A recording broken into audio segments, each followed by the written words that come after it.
डोर मोर हृदय जोड़ा गे तन मन हरिया गे बस माया के खंडारे घन को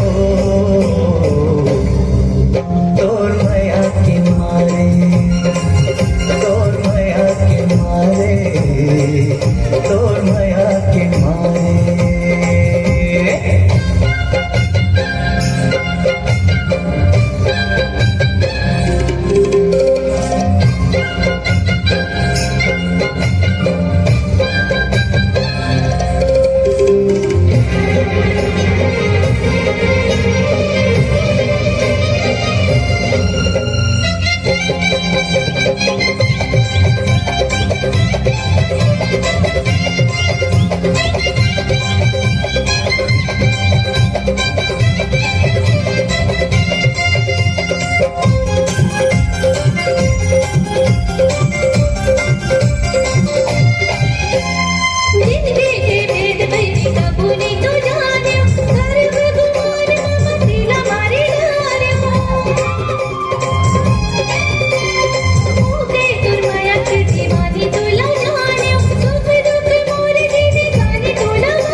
मोर सर बस तोर होगे आस में ही जिंदगी मत मोर होगे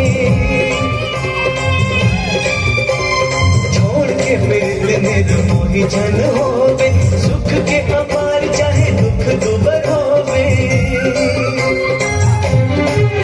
तोर नाम रटे मन घोर घोर जावत आवत रे गत गली खोर सुध बुध पते रगे मोर मन बई हागे ये झंडा के तोर अछरा के छोर